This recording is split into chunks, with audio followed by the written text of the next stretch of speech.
The informed consent form I'm reviewing for this assignment is provided by Delaware Psychological Services. It's available on their website when you request an appointment online. You just have to click on the terms of use link on their website and it'll take you to the form.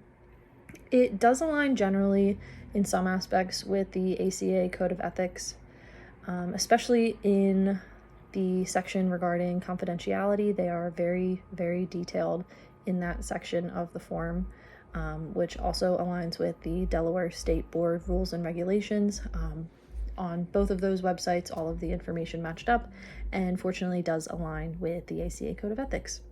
They're also very detailed about billing and fees, as well as appointment scheduling, what happens if there needs to be a cancellation.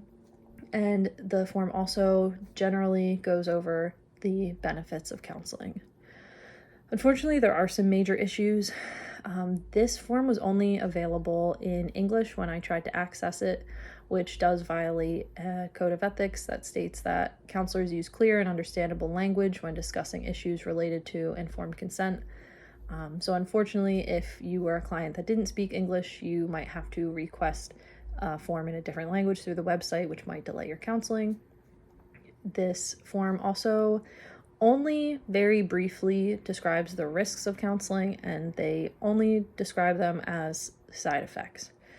This is not misinforming the client, but is not giving the client the full truth and the full information about the risks of counseling. So this would be considered a violation of the ACA Code of Ethics and also violates the Delaware rules and regulations. The Delaware rules and regulations state that informed consent is a process, not just a form. Information must be presented to enable persons to voluntarily decide whether or not to participate as a research subject, but this would also apply to counseling. This form also, which might be the most major issue, it doesn't go over the risks or benefits of technology at all. When I first read through this informed consent form, I just assumed that they didn't offer teletherapy, but after going onto their website, I did see that it was a service that they offered. This violates the ACA Code of Ethics code that risks and benefits of engaging in the use of distance counseling technology and or social media must be part of informed consent.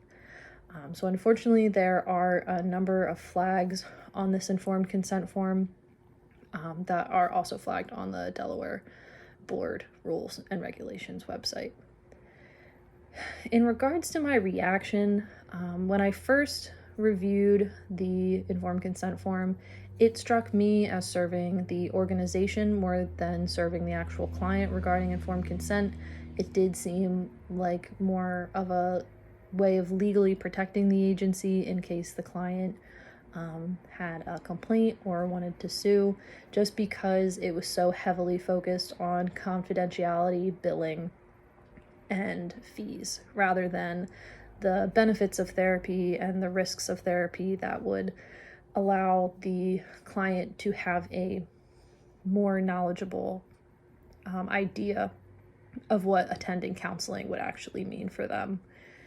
I do think that because so much of their website and some of their informed consent is available online, it does benefit the agency. A study from 2019 by Stoll, Mueller, and Trachel found that typically it benefits the client to have access to informed consent online, just because typically they are linked to additional informational resources or technical material, and usually the files can be translated into different languages. Unfortunately, because this informed consent form was just a PDF that could be downloaded, it seemed like it was just meant to be printed and maybe completed during an intake appointment. That was not the case with this. But overall, it could be translated using a translation app on a computer. But again, if that could be more easily accessible to a client, I think it would improve this informed consent form overall. And again, if technology was included and more risks were included, I also believe that would benefit the agency and in regards to aligning with the ACA Code of Ethics.